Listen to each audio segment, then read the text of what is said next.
Welcome back to the 17 News at Sunrise podcast, where we share your news on your schedule. Working in the spirit of the Golden Empire, this is 17 News at Sunrise. Good morning. Right now at 5, 2 children and a man shot in a drive-by shooting that we first told you about yesterday here on Sunrise. We're learning more about how it happened and how the kids are doing this morning. Justice Ruth Bader Ginsburg's body will arrive at the Supreme Court this morning for the final time. A ceremony is set for this morning as a big fight brews over her replacement. And a local favorite reopens its gates for the first time since the pandemic started. We'll take you inside the grounds at the California Living Museum and show you how things have changed. This is Wednesday, September 23rd, 2020. Good morning. It's 5 a.m. Good to have you with us. I'm Maddie Jansen alongside Alex Fisher. And yeah, the weather really has been perfect to head out to Calm, and we're going to show you what it looks like now as they finally reopen. Yeah, this can be seen as a field trip for a lot of students here in Kern County. All right, let's take a look at your forecast now because, again, we are dealing with some cooler temperatures that are headed our way. But, Kev, you were talking about some unhealthy air quality for today, right? Yeah, we just go back and forth from moderate to unhealthy for sensitive groups to unhealthy, and that's where we're at again. The air quality alert still in place, and that will be in place until early next week. Right now, we're putting that out there until Monday at 3 p.m. And when we take a look at our overall forecast for today, again, we are expecting to see unhealthy readings. Right now, we're sitting unhealthy for sensitive groups with an AQI 120 in Bakersfield, not bad in Shafter, and then out in the mountain locations in the desert, unhealthy for sensitive groups as well. As we take a look at visibility, that is not a problem. Los Angeles down to 3 miles, 7 for Bakersfield. Areas to the north, right around 10 miles is where we want to be. As we take a look at the temperature right now, 67 degrees, a great start for everybody. An east-southeast wind at 5 miles per hour. As we take a look at the day here, temperatures expected into the upper 80s with sunny skies and the haze. And then up in the mountains, 57 right now. Light wind out of the north, and we've got visibility at 5 miles. And hour by hour here, you can see temperatures in the lower 80s this afternoon and keeping a little bit of that haze around as well. I've got more in your forecast. It's coming up in just a bit. All right, Kev, thanks so much. We begin this morning with an update on a story we first brought you as breaking news right here on Sunrise, with 2 young children and a man shot in Bakersfield and still no arrests. It happened yesterday around 12:30 in the morning. Police say a car with a man and a mother and her 3 children exited Highway 58 at the South H Street off-ramp and stopped at a red light. When it turned green, a dark-colored SUV pulled up along the passenger side of the car, and someone inside shot at them. 2 of the kids, a 9-year-old girl and a 3-year-old boy, and the man were hit. Police say the mother then drove to the father's apartment complex on 4th Street, just a few blocks away. When police arrived at the complex, the mom and her 2 kids had already left for the hospital. The man who had been shot did not go to the hospital until 3 hours later. Nobody was taken to the hospital by emergency services. Everyone that went to the hospital responded by private means. The 9-year-old girl was released from the hospital yesterday, and police say the 3-year-old boy is still in the hospital, but stable. New here at Sunrise, the 2019 Agricultural Crop Report has been released, and it seems Kern County has a new top crop. According to the report released by the Department of Agriculture and Measurement Standards, almonds have taken the crown as the most profitable crop in the county, with a total produced value of more than $1.64 billion. The tenacious tree nut beat out the second most valuable crop, grapes, by nearly $218 million. And we're expecting an update today on progress toward expanding homelessness assistance in Bakersfield.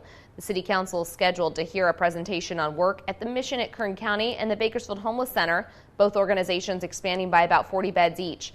Both expansions are expected to be complete in 2021. Now to the latest on the coronavirus crisis here in Kern County, and public health reports 3 new deaths. Those people died earlier this month. We also learned of 75 new positive COVID-19 cases. Just over 12,000 people are recovering at home. 114 people are being treated in local hospitals, a number we have not seen that low since late June. We've lost 357 lives to the virus since the beginning of this pandemic back in March. The county says it needs to see fewer than 63 cases a day and a test positivity rate of less than 8% in order to start easing restrictions. And more easing of restrictions on businesses amid the pandemic as nail salons across the state are now clear to reopen. California Health and Human Services Secretary Dr. Mark Ghaly talked about nail salons during an update yesterday on the COVID-19 pandemic.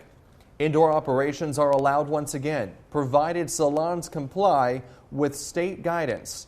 Nail salons are required to establish a written workplace-specific COVID-19 prevention plan for each location, including a plan for what to do in case of a positive test. Face coverings and social distancing measures are also required. Kern County Administrative Officer Ryan Alsop said on Twitter, operations at nail salons will be limited as they wait for more state guidance. Alton Community Blood Bank has announced it will no longer give free COVID antibody tests after this month. Right now, every blood donation is automatically screened for antibodies, but that will end on September 30th. Alton is still encouraging people to donate blood year-round and convalescent plasma to help others currently fighting COVID. In education news this morning, the Kern High School District is having a special board meeting later today. The board wants to replace the local control and accountability plan, which is approved each school year, with an updated plan that takes the pandemic into consideration. This includes how to continue learning either in class or at home, how to reach students or parents who aren't participating, and how to make up for lost learning. It will be live streamed on KHSD's website, kernhigh.org. The meeting begins at 9 a.m. And some financial relief for schools and organizations impacted by COVID-19 in the Valley, with $1 million sent out to 15 recipients, courtesy of the Wonderful Company. Among these recipients, Cal State University Bakersfield. The company says the COVID-19 Relief Fund was started last month to help local programs, services, and resources impacted by the state and federal budget cuts. Some of the other recipients include the Boys and Girls Clubs of Kern County and Fresno County and the California Farm Worker Foundation. Well, today would have been the official start of the Kern County Fair, but even though it has been postponed until 2021, you can still get some of your favorite fair foods starting this week. The Fair Food Drive-Thru begins Friday and runs through October 4th. It starts at 11 each morning at the P Street parking lot at the Kern County Fairgrounds. You'll be asked to stay in your car to pick up food. The board says it hopes this brings a little fun for everyone until next year when we can all celebrate in person. You know, there's a lot of people that I think go to the fair just for the food. So it is one of the highlights. Yeah, it's one of the highlights. So definitely looking forward to that. Well, a treat for any animal lover looking for something fun to do during the pandemic. The California Living Museum is set to reopen their doors to everyone. Yeah, that's right. 17's Taylor Schaub tells us the museum will welcome back visitors this morning with some modifications. He's going to show us what those are. Good morning, Taylor. Well, good morning, Maddie and Alex. Look, Com says the animals have all missed us, and they are finally reopening their doors today at 9 a.m. It's going to look a little different because of the COVID-19 pandemic, but it's an exciting day for so many kids that get to come out here, get to be in nature, get to bond with these wonderful animals, and have a little field trip, as Alex said earlier in the show. And joining me right now to discuss the reopening is Lena Fain. Lena, thank you so much, and I'm going to have you come in right now. Tell us, we all know how difficult it was for you guys to close your doors earlier in the year. What's it been like these last couple months trying to prepare to reopen in the midst of this pandemic? Well, you know, it takes a lot of thinking, as with everyone. Every business has to rethink what they're doing and how we can do it to accommodate and get us back up and going again. You know, and that meant specifically how are we going to get our guests in here. And not have everything open and be safe for everyone and have everybody be comfortable. So once we were able to open, you know, the plans have been devised. The parking lot switched, not only because of this, but because we're switching holiday lights the way we do holiday lights as well. So it's been a lot of switches, but we're going to be open. We're excited about it, and we can't wait for everybody to come out. I know everybody's been anxious, as we have too. All right, we know some things have to be closed because of this. Yeah. Tell us what's open that people can enjoy and what's going to be closed for the foreseeable future. Sure. All of our indoor features, such as the reptile house, the California Coast Room, the playground will be roped off. The kids won't be able to go on the playground, and then the train will not be running. So those are the things that will not be accessible right now, as well as the gift store, because they'll be checking here, like basically where we're standing is where they're going to check in. All right, Lena, thank you so much. We're going to be here all morning. We're going to show you guys around the property as we get excited to reopen this place later today. I'm going to send it back to you, Maddie and Alex. Back now to the latest on the wildfires burning across California, with the Bobcat fire growing overnight, continuing to scar the Los Angeles National Forest. The blaze has grown to more than 112,000 acres and is only 17% contained this morning. Higher humidity and lower temperatures reduce fire activity, but the National Weather Service says warmer and drier conditions with heavier winds are on the way later today. The cause of the fire is still under investigation. Meantime, the Creek Fire east of Fresno has grown to more than 283,000 acres, and evacuations are still in place for thousands. It is 30% contained this morning. We're back at 5:20 with national news. Take a look at this. A frightening moment for Vice President Mike Pence and others aboard Air Force Two when the plane hit a bird shortly after takeoff. Video appears to show the moment it happened. The vice president was on his way to Washington, D.C. following a campaign event in Guilford. As you can see, the plane was in the air for just seconds when it struck that bird. The pilot returned to the Manchester-Boston Regional Airport out of caution. The vice president then traveled to Joint Base Andrews on a plane usually used for White House cargo. Preparations are underway in Louisville, Kentucky to protect property in the city ahead of a grand jury decision in the Breonna Taylor case. We are merely taking steps we feel are necessary to protect the public. The chief of police defending the preparations as most buildings in the downtown area are covered in plywood to prevent looting and rioting. New fencing and concrete barriers have also been set up in various locations in the downtown area. Additionally, the chief of police declared a state of emergency for the Louisville Metro Police Department and canceled all off-day and vacation requests until further notice. Taylor was killed during a police raid 6 months ago. A grand jury decision on whether the officers involved in Taylor's death will be criminally charged is expected this week. KGET Business Watch is brought to you by Grapevine MSP Technology Services, the Valley's leading IT service provider. Welcome back. A downtown favorite reopens today. 24th Street Cafe announced it will reopen with outdoor dining and takeout. They'll be running daily from 6 a.m. until 2:30, so they're going to be opening in about 30 minutes. The cafe also says they're hiring. If you would like to know more, you can just head to their website for job applications. Meantime, Milt's Coffee Shop reopened its doors yesterday. Milt says they are offering outdoor dining along with takeout. Their hours are limited at this time. They say they're open every day at 7 a.m. until 2:30 p.m. The coffee shop is located on Knudsen Drive. Nothing about 2020 is, well, normal. And add Halloween to that list. A rare blue moon, daylight savings, and a Saturday. Kids of all ages have already started to pick out their costumes and plotting their candy course. Halloween will happen, just with a few tweaks. NBC's Dan Shinneman explains. Everyone loves Halloween. This is a very special holiday, and I know it's one that is enjoyed by many, both children and adults. Most years, Halloween is about costumes. That's a pretty cool mask. Candy and community. This year, it's also about COVID. Most parents are scared. But that fear won't stop parents. You know, there are going to be several things that you're going to need to ensure to stay safe. Dr. Frank Esper believes it's possible to have fun this Halloween, but most everything, even trick-or-treating, will be different. Instead of doing it at your door, maybe coming out if you're able to, coming outside, greeting them at the sidewalk, greeting them at your driveway. He also suggests wearing more than one mask. Should still think about wearing a regular cloth mask on your face, and maybe even actually incorporate that into your costume. While Halloween is a great time to dress up, take that too. It's also a chance to indulge. 80% of Americans say that they cannot imagine Halloween without chocolate and candy. Everyone hoping for a sweet and safe Halloween. Dan Shenneman, NBC News. 17 News is your local election headquarters, and today the nation will begin to say goodbye to the late U.S. Supreme Court Justice Ruth Bader Ginsburg, with a big fight brewing over her replacement. Tracy Potts has more from Washington. Good morning, Alex. Good morning, everyone. We are outside the U.S. Supreme Court. That's the building behind me. Expect more activity this morning and throughout the day and tomorrow with the public coming in to pay their respects. Her casket will be brought outside for that after a private memorial inside this morning.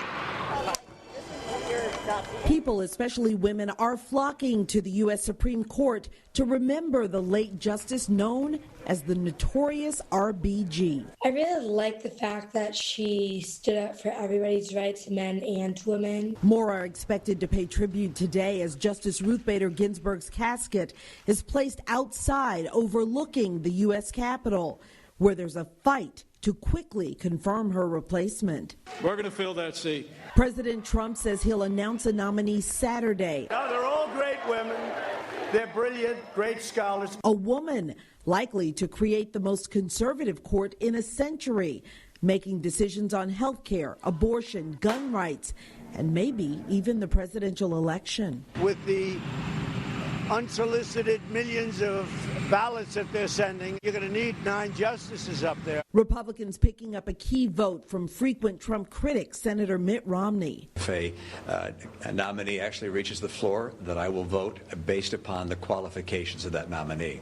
Romney's support all but kills Democrats' efforts to fulfill Justice Ginsburg's dying wish to postpone a vote until after the election. The American people should have a voice in their selection of the next Supreme Court justice.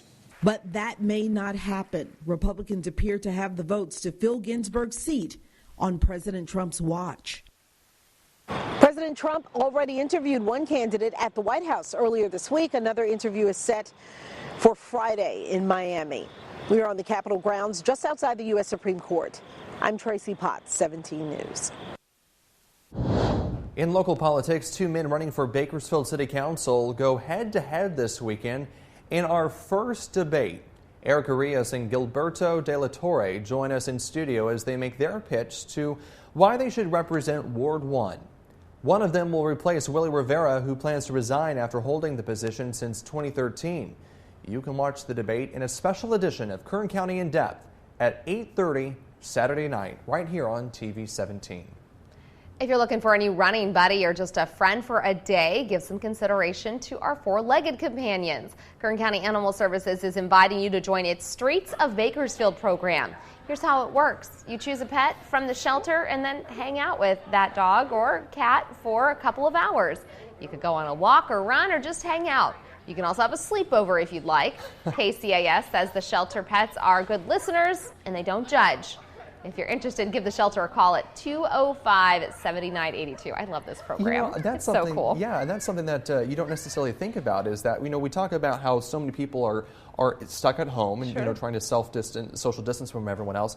You kind of forget about the animal shelters. There's all those animals that are also isolated from others. Yeah, and because of that, adoptions have gone up recently. So that is pretty cool, but there's still pets there who need your love.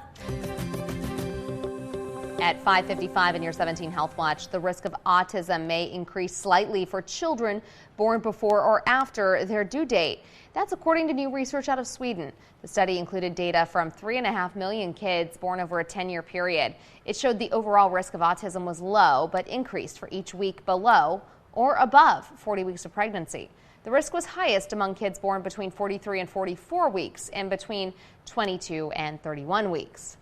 An overall look at Americans' mental health reveals nearly 1 in 5 adults experienced symptoms of depression last year. 1 in 6 had anxiety. The CDC report also shows women and young adults were the most likely to struggle with their mental health.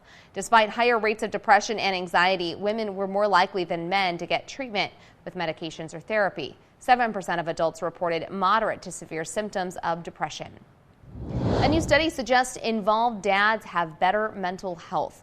Cal State researchers interviewed more than 800 low-income, racially diverse fathers 1 month after the birth of their child. They found dads who spent more time with their newborns during those first few weeks were less likely to have symptoms of depression 1 year later.